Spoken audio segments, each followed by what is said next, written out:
psychologist, Dr. Mara Karpel of Dr. Mara Karpel and Your Golden Years. I hope you enjoy this informative interview and many more to come on my program.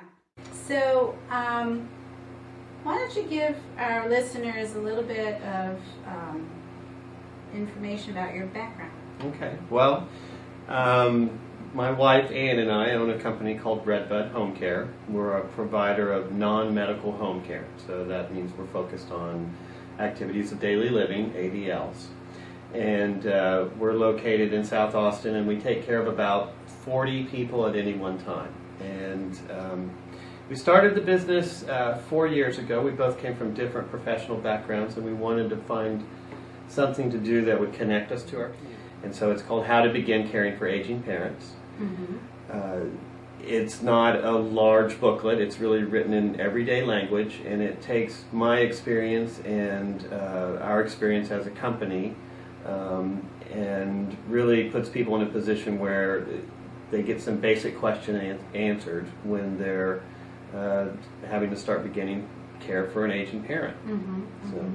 So before we get into what's in the booklet, what sort of scenarios do you think have you seen that lead to getting to this point where you need to start to think about home care versus other options? So typically we get calls from two different types of people, and the first kind is the ones that we really can help the best and the most, and those are people that are planning ahead. Unfortunately, most people don't plan ahead. So mm-hmm. Typically you call a home care company when something with a negative outcome has happened. So it usually means that somebody has fallen. Mm-hmm. There's that's a very common thing. Somebody's fallen, sure. They've gone into a hospital, and now they're in a skilled nursing facility, and they're going to be coming home in a couple of days, mm-hmm. and the family doesn't really know what to do. Okay. That's a pretty typical scenario. Mm-hmm. The other thing is that we take care of, and most of my clients have early to mid-stage dementia. Not all, but most. And as you know, that's a progressive condition. And so we are really working with people that have these cognitive challenges and helping to keep them at home. And so that's a slower process because families typically take care of their own as best they can, and then what happens is that we find caregiver spouses and children, for instance, that have gotten overwhelmed. Some sort of negative incident has happened that's kind of made it apparent that they're in a little bit over their head, and mm-hmm. that they really need to seek some outside help. So right. Those are real typical scenarios for people calling us. So home care, when you talk about home care, is that 24-hour home care, or is that a few hours a day, or? Well, all of the above. Okay, so it varies. So home care is typically, and this applies to all home care companies, mm-hmm. so home care is typically purchased by the hour.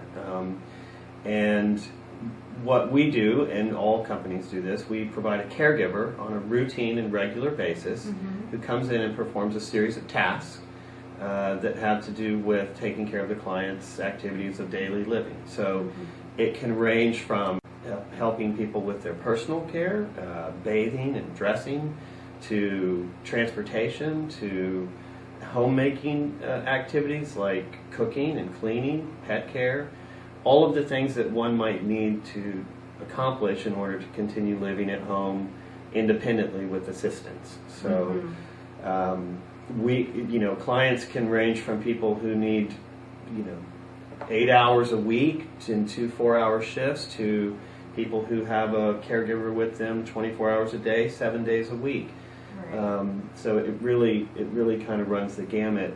The client that I would say is most typical for us is somebody with early to mid-stage dementia who's able to be at home by themselves. They need somewhere between 20 and 40 hours a week of home care. And what we find, what makes home care work, and really this is our entire business, is putting the right caregiver into the home. Right. That has to work. Good match. It has to be a good match. So that's it. So in your book, what sort of issues do you address? And Well, so the book was really written to help people to begin the process of caring for an aging parent. And we're not just talking about home care. So I want to be clear there, because home care may not be the best option for everybody. Okay. And so there's a range of options. So book is really, as in the title, it's how to begin. And so it puts you in a position where you go through essentially the same process that I go through when I'm taking on a new client. And the first step in that is learning how to see your parent for who they are. And this is probably the place where most families get hung up.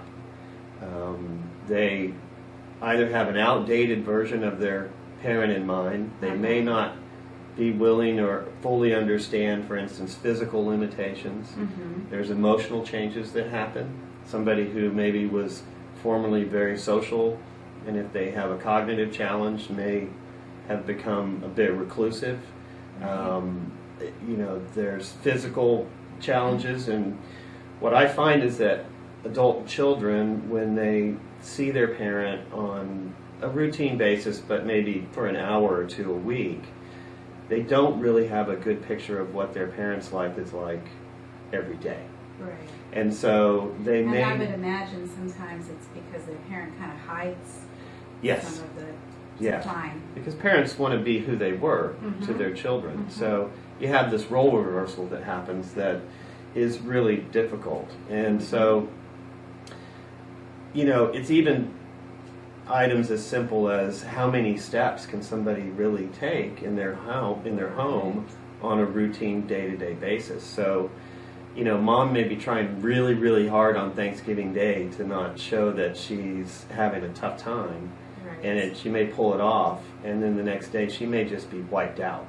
And the adult children wouldn't really be able to see that. So learning to see your parent as they are and getting to know who they are kind of again is a real difficult thing for families to do. I have the advantage of coming in and never met the person, so when I come in, I see them for who they are. Right. But They're more objective. Your dad for the last 60 years, you have really strong ideas about who he is. Right. And it's sometimes very hard to separate your personal feelings and maybe even old resentments sometimes, or out from what the parent actually needs. Right. So I find that to be the most difficult thing. Or some denial. There might be some denial. Dealing with an aging parent puts our own mortality right out there on the table. We don't want to see our parents Most losing functioning. if you think about, most of my clients are in their 80s, which means their children are in their 50s and 60s. Right. So they're looking 20 or 25 years down the road and kind of seeing where they may be. So one issue that I used to run in with my parents before they moved into a facility was that they would fall and not tell anybody that they were falling. Right. So we had no idea how much they were falling until we were told by the people they would call to pick them up. Yeah, I run into that a lot too. Right. So, And then, so that's the initial thing. that's step one. Step one. Okay. And so step two, then the book is really 5 different sections, and the second step is making an assessment. And, an assessment process, the assessment process I have in the book is really the same one that I use. And that's really about determining abilities, determining, somebody's cognitive level, somebody's physical abilities, really getting to know them to figure out who they are and what might work the best for them. So you might be asking questions, for instance, how many steps can mom really take every day? That's a good question. So the assessment process is not that different from what I do. And in the book I've got worksheets, so there's an actual place to take notes, and you're really going to end up using an assessment form very similar to what I do. It's a little, it's simplified and written in everyday language, but it's essentially the same process. Right.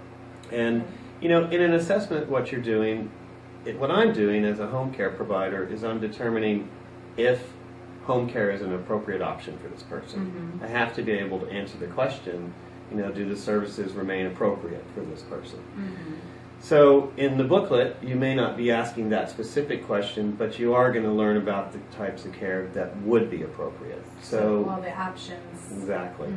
So you don't want to spend your time investigating and your money investigating care that wouldn't be appropriate for your parent. Right. So the assessment's really designed to steer you in the direction of those things that are going to be appropriate. And that's really helpful because this whole process is so, big and can be overwhelming. So it needs to, if you're going in the right direction, it makes a huge difference in time and save money, like you said. Yeah, and saved resources. And Right. I mean, a good example would be somebody who decides to pursue the option of moving their parent in with them.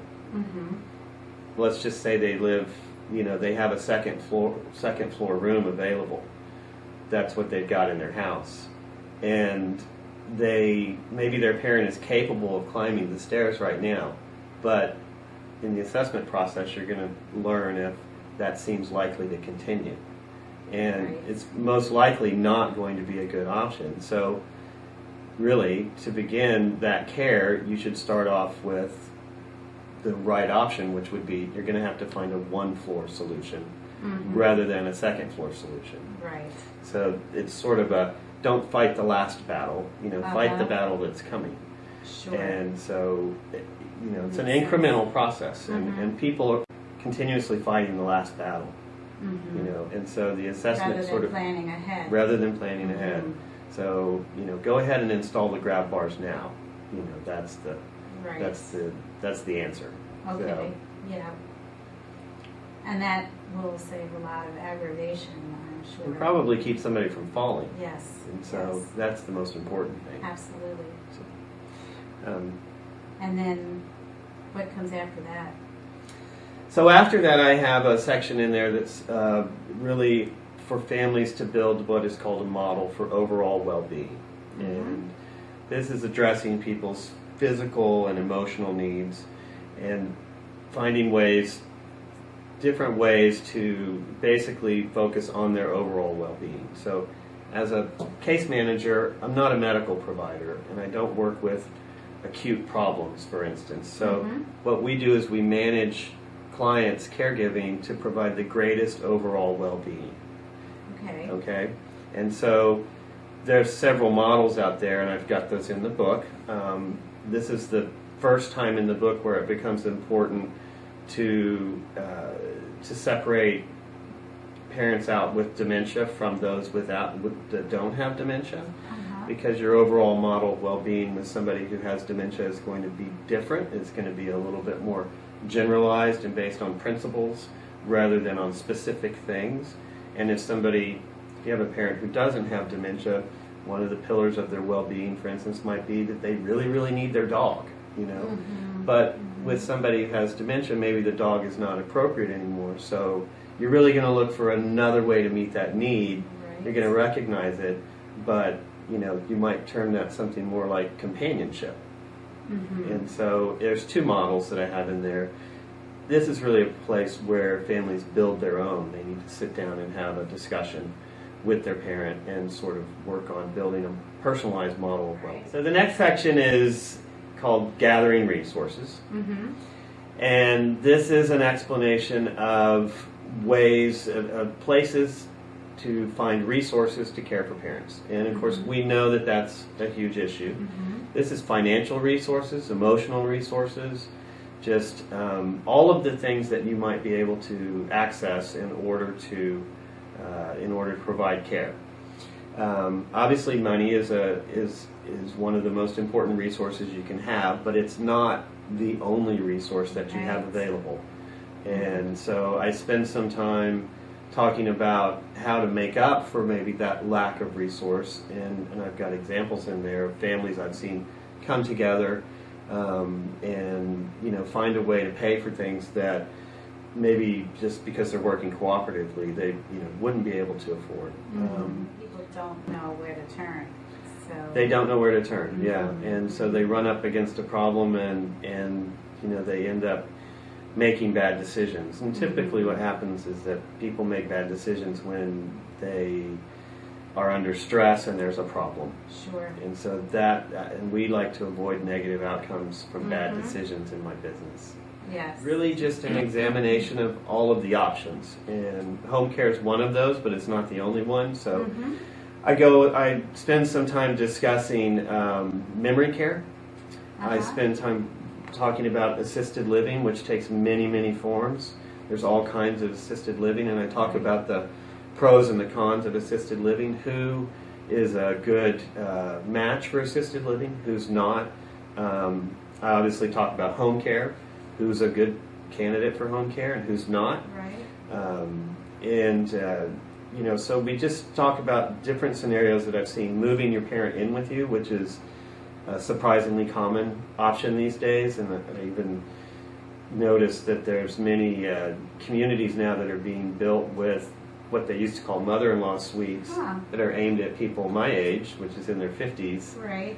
that are moving because they're moving a parent in with them. Wow, that's interesting. I talk about some of the emotional difficulties and family dynamic difficulties you can have from moving a parent in with you. I'm sure there are many. Yeah, and I talk about moving somebody in with the parent. That's also a possibility. So it's a bit of a moving target. Right. And so it's an incremental process, and sometimes you take baby steps, and other times you have to take big steps. But the final solution to the problem, if you call it a problem, is not probably ever achievable. There's always going to be a new challenge. Right, I'm sure. Yeah. I'm sure. Right. It might be a good option to have a family member move in. Right. And then that changes where that's no longer a good option. Yeah, exactly. Now you need a professional coming in a few hours a day Right. or several hours a day, or you might have to move the person into a community. Yeah. When do you move that person, or if you move that person? I also talk a lot about memory care, and there's times when you're moving from maybe assisted living to memory care. That might be an option. I also talk about skilled nursing facilities for those with really, really high medical needs. Right. We've kept people home that have very high medical needs. We've helped them to stay home for as long as they can, and then there's a point where it just becomes not workable. Right. And it's not workable for them, and it's not workable for the providers. And I'm sure it helps to have a guide with that, because I think children of aging parents sometimes are like, okay, I don't know what to do. Yeah, they often don't know what to do. And one of the things I talk about in the book that I think is really important, and I urge all my clients to do, is to continuously ask questions. One of the things that happens when you work in any industry is that you adopt all the acronyms, and you develop all of the insider talk that you share with your coworkers, for instance. Right. So when I'm having a conversation with a social worker at a skilled nursing facility, we're speaking a language that we both understand. When I have that conversation with a client's family, I need to change it, and so. And it's hard, even if you're trying to make sure that they understand everything. You really want people to ask questions. So the question that I received on the email a little while ago was, when is this book coming out? So it should be out. I should have it printed and ready to go by mid-July. Is the goal. It's going to be a self-published thing, and it's going to be something basically that I hand out. Okay.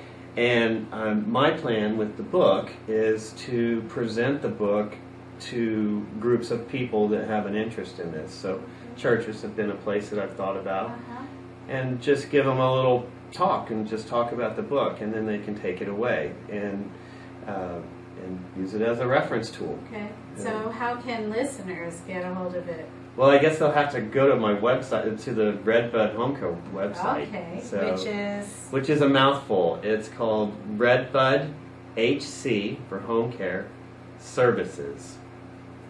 .com. Yeah. Okay. And they can find out more about your services. They can as send well. us an email and get on a list if they'd like, and we'll be happy to send them a copy of the book. Well, thank you so much for coming on the show this evening. Yeah, this is really exciting. Yeah. So, And I'm glad that you came out with this book. It sounds like, are you charging people for it?